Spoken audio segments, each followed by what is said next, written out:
park managers, land managers of every sort. Anybody who owns land is recognizing the importance of restoring the ecology of it.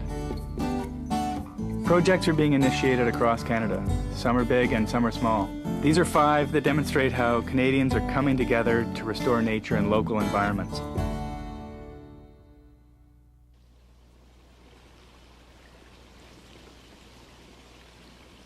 This used to be a virgin forest, and then it became an orchard, and then it became a dump, and then it suddenly regrew without much human interference into the park you see today. Improving the ecology here and restoring what was an incredibly damaged environment to something that could be somewhat more healthy would be a real lesson, a real achievement.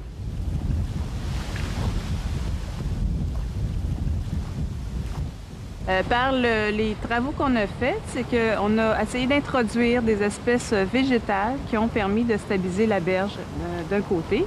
Et puis, d'un autre côté, on essaie d'introduire du traitement différencié ou de la gestion différenciée des espaces. Donc, on laisse aller certains espaces qui étaient auparavant tondus pour en faire des sites de prairies et pour assurer une nouvelle diversité puis de nouvelles fonctions à ce parc-là.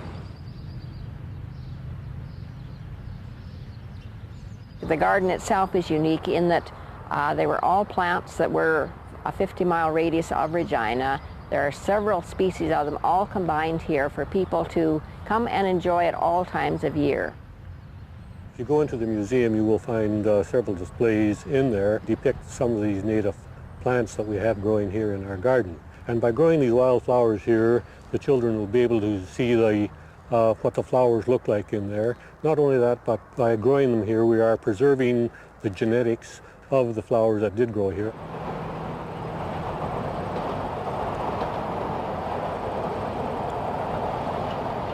We wanted to bring back the kind of habitat that was here historically, that was here before the Bloor Viaduct in the back was built, that was before the Don Valley Parkway or the trains, which was in fact a gentle meandering river that flattened out here, dumped its water into the floodplain, and had a lot of marsh area.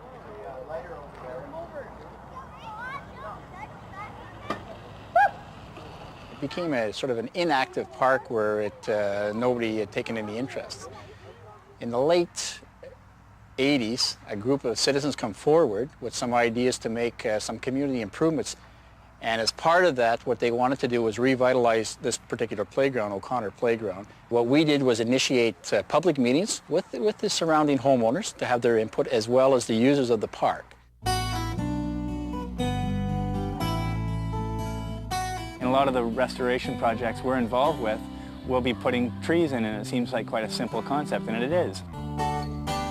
What we are trying to do is establish the building blocks for life and in a healthy ecosystem, and the building blocks for a healthy ecosystem begin with good soil and good vegetation. Since we finished Chester Springs Marsh about a year ago, we've seen many different wildlife species. We've seen minnows in the ponds, we've seen toad tadpoles, we've seen American toads, we've seen frogs, we've seen a wide variety of birds, great blue heron, black-crowned night heron, killdeer, kingfisher, you name it. You build it and they will come, and we've proved it here to a certain extent. Bon, c'est un parc qui a déjà acquis une certaine maturité. Les nouvelles tendances qu'on veut lui donner, par contre, ce qu'on va voir, c'est un milieu de plus en plus riche en rives. C'est-à-dire que bon, l'introduction de végétation va s'amplifier. Ça permet également à ce moment-là l'apport d'une faune riparienne le long des rives, ainsi que bon, les oiseaux qui reviennent, qui s'installent.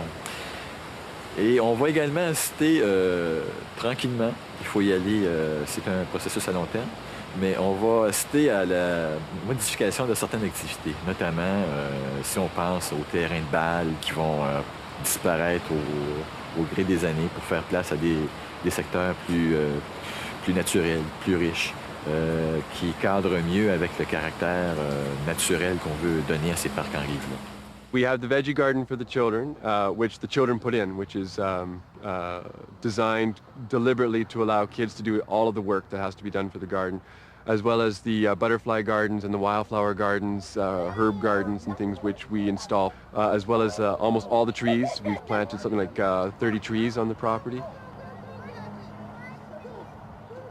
I think one really interesting thing about Everett Crowley Park is that it's primarily still it is a deciduous forest, and in the lower mainland it's not very common to have that. It's also not very common to have pond systems. There's definitely a wonderful habitat here for amphibians and for birds. The coyotes use the area, so it's very much an urban wilderness, and offers that in an urban setting as both a link for larger flyovers along the Pacific Flyway, as well as just a local area for the coyotes and songbirds.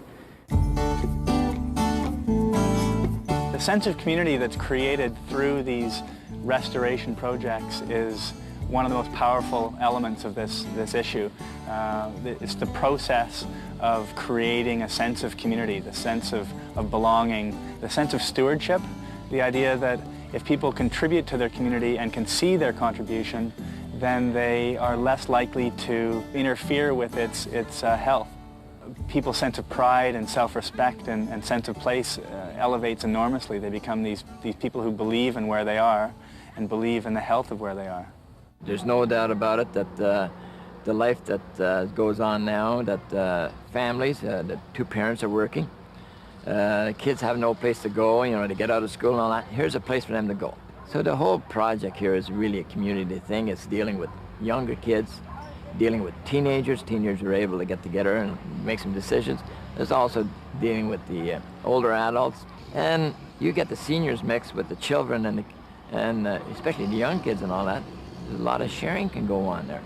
And I think that's what really worked out. This is extremely important, and this is a really good way for the museum and the community to come together into a partnership program that has lasting benefit for both partners. They get the garden and are able to look at that and see what a great job they've done with it. And like I said, we get another thing to talk about, another exhibit or another interpretive tool. This is not a small undertaking, and it shows with perseverance and with ability to deal with and to dialogue with others that significant projects can be done without a lot of in-house government money. It's more willpower and perseverance of volunteers that have seen this project come to fruition.